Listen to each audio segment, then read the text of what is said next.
চিংড়ি মাছের মালাইকারি করব। এই যে শুকনো লঙ্কা, আস্ত দুটো এলাচ, তেজপাতা আর জিরে ফোড়ন দিচ্ছি অল্প। এই যে চিংড়ি মাছটা ভাপ দিয়ে রেখেছি,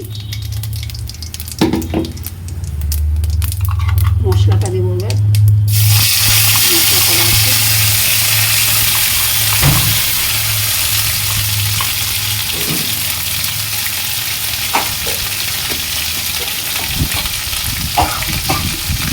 একটু আদা জিরে পেঁয়াজ দিয়ে মশলা করা আছে, টমেটো দিয়ে ঘোরানো। গন্ধটা চলে গিয়েছে। এবার চিংড়ি মাছগুলো যেগুলো ভাপ দেওয়া ছিল সেগুলো ঢেলে দিলাম। ঢেলে দিয়ে এইবারে ফুটে উঠবে।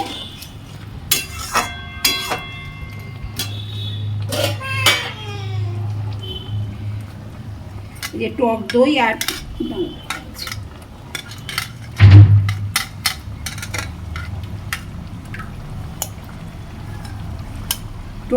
আর দুধ দিয়ে আমি এ করে রেখেছি, যে গুলে রেখেছি, এটা দিয়ে দিচ্ছি। ঠান্ডা অবস্থায় গুলে রাখা টক দই আর দুধ।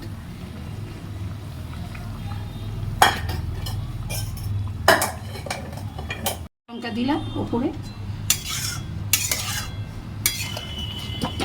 দুধ আর দই দেওয়া আছে, একটু চিনি দিয়েছি।